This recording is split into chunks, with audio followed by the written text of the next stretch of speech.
Berikutnya adalah pengujian hipotesis selisih rata-rata dan proporsi sampel besar. Yang pertama, menguji hipotesis untuk selisih rata-rata sampel besar. Nah, berikut adalah rumus-rumus yang akan digunakan. Distribusi sampling dari selisih rata-rata populasi memiliki distribusi normal dan mempunyai standar deviasi sebagai berikut. Nah, ini standar deviasi kalau seandainya diketahui standar deviasi rata-rata ya, untuk rata-rata populasi. Jadi kalau dari soal itu diketahui standar deviasi populasi 1 dan populasi 2, maka ini rumus untuk mengetahui standar 2 rata-rata. Nah, ini rumus untuk uji statistik Z. Oke. Nah, yang di bawah ini adalah standar deviasi selisih 2 rata-rata sampel. Jadi kalau tidak diketahui standar deviasi populasi, berarti kita menggunakan yang standar deviasi sampel. Kita lihat contoh 5, seorang investor ingin mengetahui apakah hasil investasi pada reksadana dan deposito perbankan sama. Untuk keperluan tersebut dipilih 36 perusahaan reksadana dan hasil rata-rata. Jadi di sini sudah nampak langsung bahwasanya ini akan kita gunakan pengujian hipotesis rata-rata. Karena di dalam soal sudah ada menyebutkan kata-kata rata-rata. Oke, untuk keperluan tersebut dipilih 36 perusahaan reksadana dan hasil rata-rata mencapai 13,17% dan standar deviasinya 2,09%.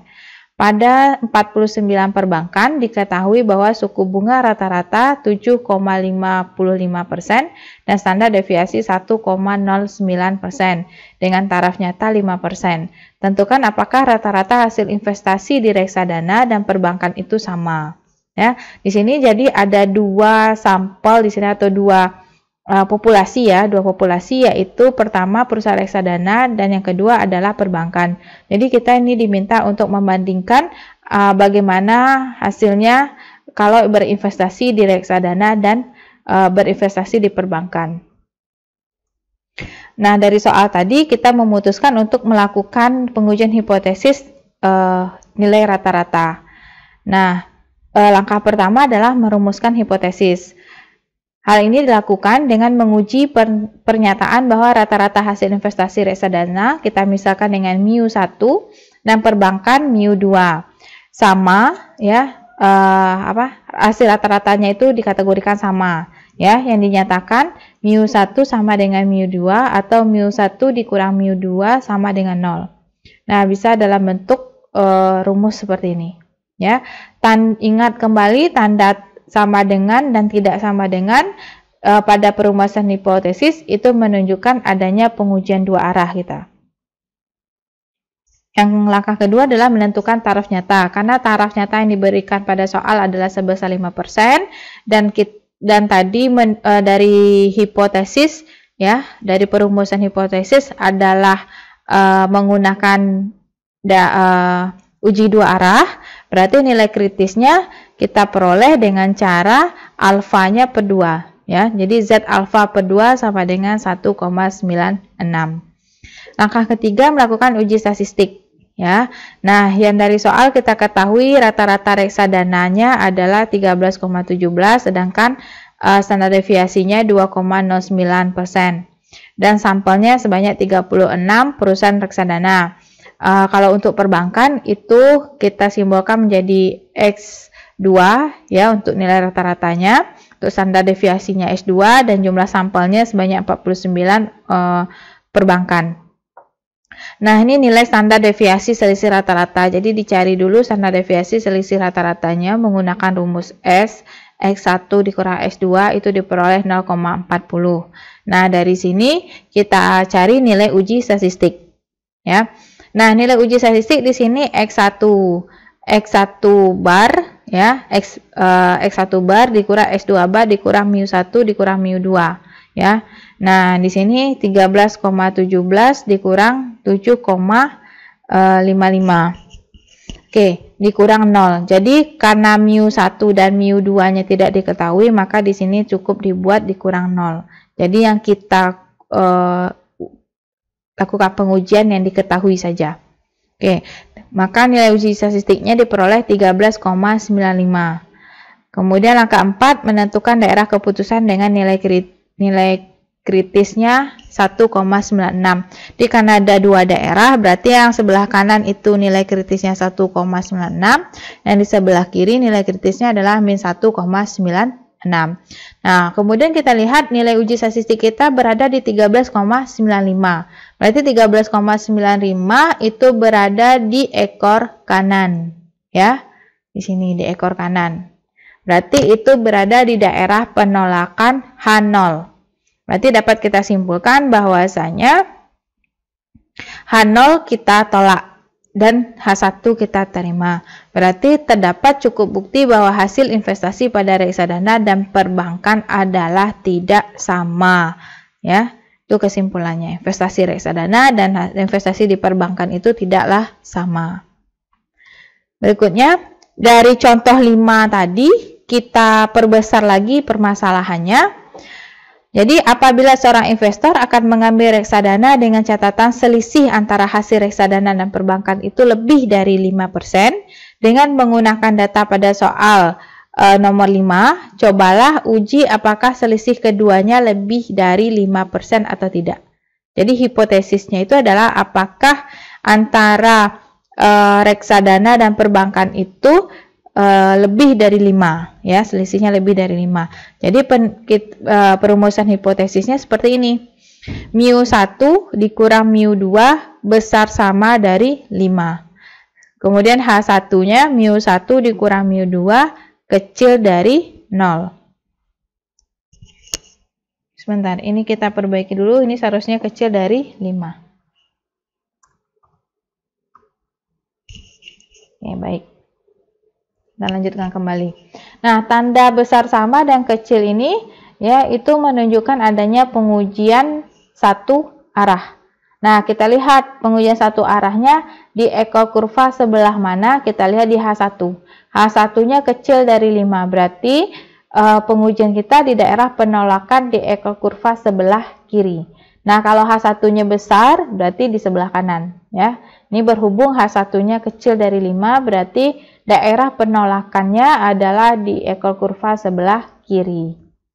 Nah, langkah kedua menentukan taraf nyata. Berhubung tadi kita cuma satu arah, berarti Z-nya itu adalah Z alfa yang diperoleh dari 0,5 dikurang taraf nyata. Taraf nyatanya 5%, berarti 0,5 dikurang 0,05 hasilnya 0,4500. Nah, di tabel normal itu Z-nya berada di posisi 1,65. Berikutnya kita melakukan uji statistik, ya, uji statistik. Kita cari di sini nilai S-nya, standar deviasinya 0,40. Nah, di nilai uji statistik ini sedikit berbeda dari yang soal nomor 5. Di sini kita mengetahui mu1 dikurang mu2-nya itu sama dengan 5. Berarti yang X1 dikurang X2 itu adalah 13,17 dikurang 7,55 yang kita dapat dari soal nomor 5. Kemudian pada soal nomor 6 tadi kita ketahui bahwa pada hipotesis ada mu1 dikurang mu2 besar sama 5. Berarti di dalam soal itu mu1 dikurang mu2 sama dengan 5, ya. Berarti ada nilai dari mu1 dikurang mu2. Jadi hasilnya adalah 1,55. Nah, daerah kita tadi sudah kita ketahui bahwa posisi tolak H0 itu ada di ekor sebelah kiri dengan titik kritis min 1,65, ya. Ini kita perbaiki kembali, ini titik kritisnya adalah 1,65.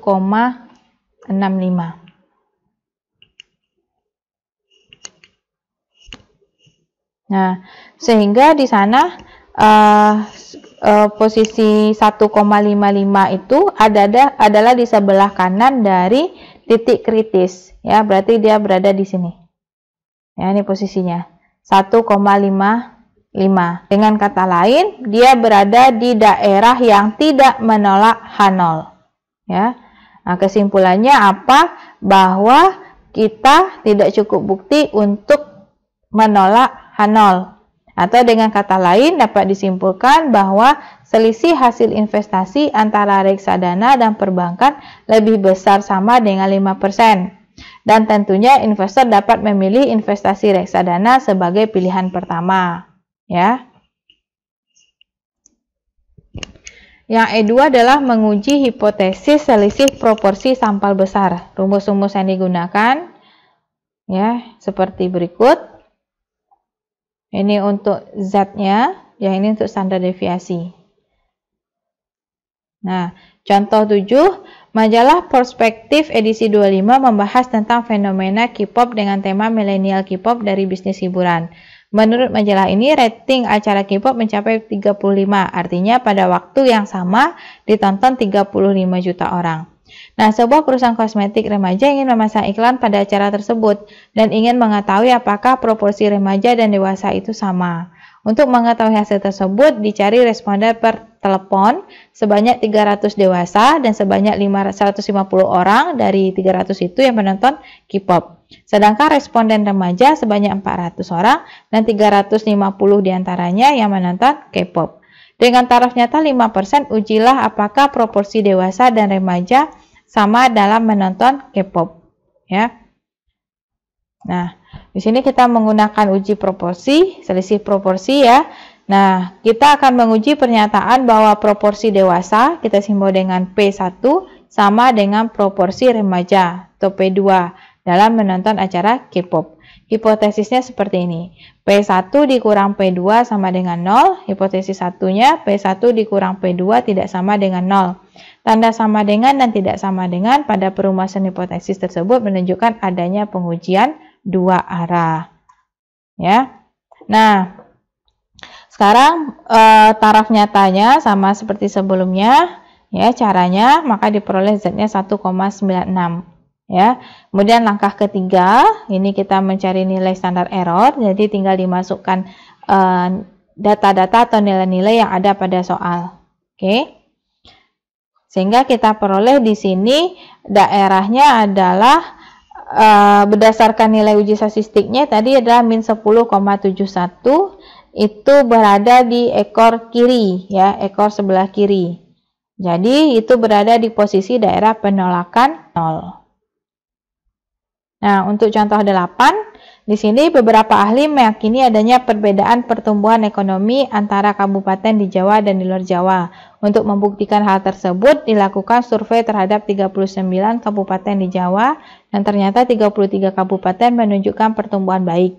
Sedangkan dari 31 kabupaten di luar Jawa, ternyata 29 kabupaten mengalami pertumbuhan baik.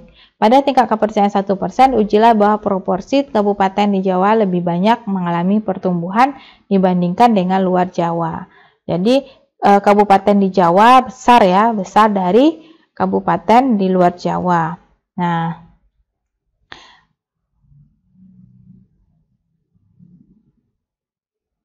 jadi rumusnya seperti ini. P1 dikurang P2 kecil sama 0, P1 dikurang P2 besar dari 0. Oke, kita laksanakan, kita lakukan penyelesaian masalah ini menggunakan rumus-rumus yang ada. Di sini kita nampak bahwasanya hasilnya adalah pada daerah penolakan, pada daerah tidak menolak H0, ya.